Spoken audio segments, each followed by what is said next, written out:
Assalamualaikum warahmatullahi wabarakatuh. Perkenalkan, nama saya Alia Rastia Winanta dengan NPM 2275342, program studi Manajemen Informatika kelas 2B. Di sini saya akan menjelaskan kode program dari tugas mata kuliah pemrograman dasar untuk ujian akhir praktikum. Di program pertama kita membahas tentang UAP 1, yaitu membuat tabel perkalian. Di sini kita menggunakan import Java Until Scanner, public class UAP 1 kita tulisnya, terus public static void main string kita menggunakan string, terus kita menggunakan scanner. Lalu di sistem outputnya kita tulisnya masukkan angka yang ingin kita buat tabel gitu. Nah, di sini kita kan menggunakan angka, jadi kita di sini menggunakan integer. Lalu kita masukkan aja tuh for integer sama seperti yang di kode program tersebut. Nah, di sini ada tabel perkalian ditambah angka ditambah 1 itu.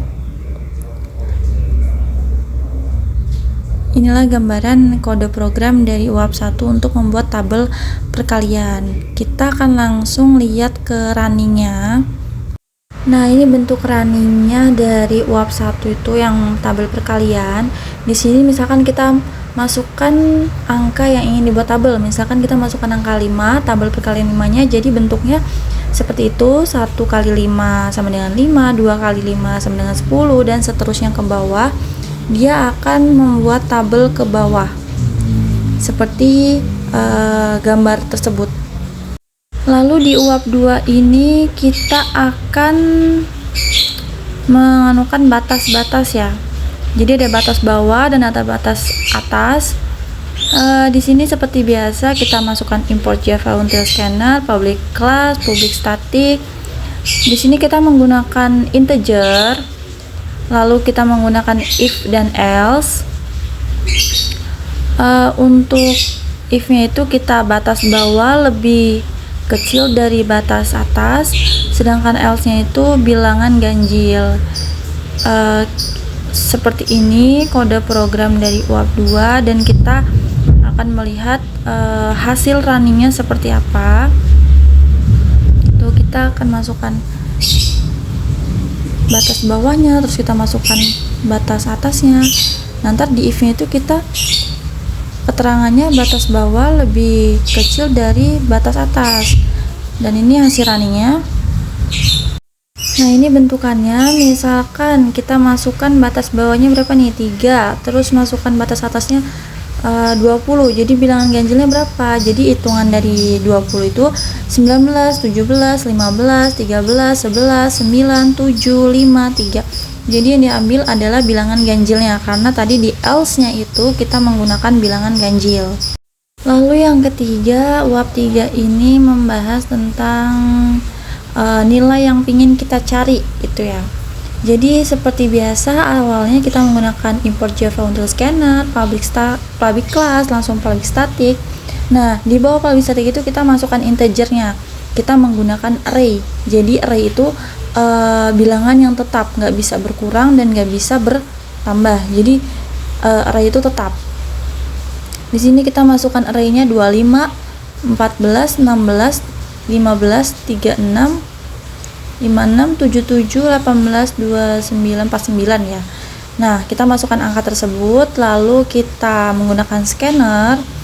Nah, di sini kita menggunakan integer nilainya karena dia nilai, jadi kita menggunakan integer.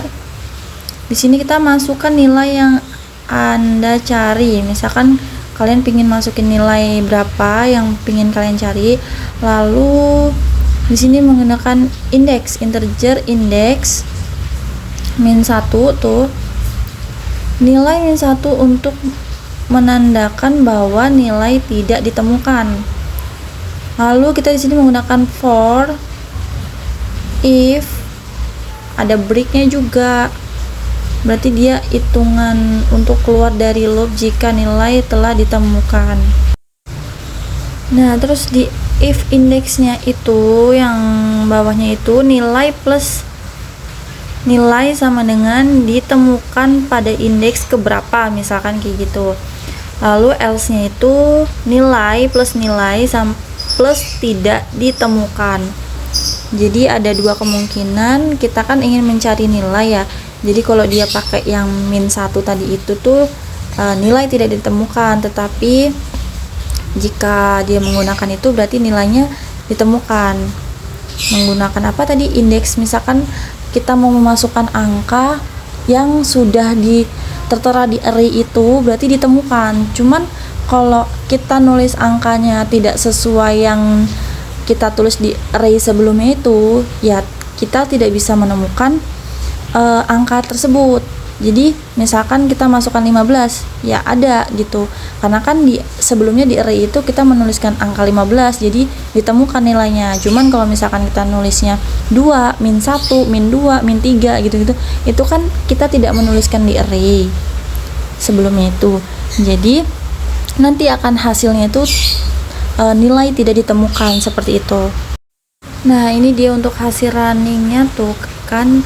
Misalkan kita masukkan nilai kita cari 25. Nilai 25 ditemukan pada indeks ke berapa? 0. Kita kan nulis indeksnya itu 0 ya. Tuh, itu ditemukan karena di array sebelumnya itu kan kita menuliskan angka 25. Jadi nilai 25 itu ditemukan. Coba kita nulisnya -25. Pasti bacaannya nilai tidak ditemukan seperti itu. Jadi kita di hasil runningnya itu tuh kita ketik angka yang kita tulis di array sebelumnya. Kalau di kode programnya itu, kalau kita tidak menulis angka yang di kode programnya tersebut, ya otomatis angkanya tidak dapat ditemukan seperti itu. Oke, itulah sedikit penjelasan dari saya. Jika ada kesalahan dalam pengucapan atau dalam penyampaian yang kurang jelas dimengerti, saya mohon maaf. Sekian dari saya. Terima kasih. Wassalamualaikum warahmatullahi wabarakatuh.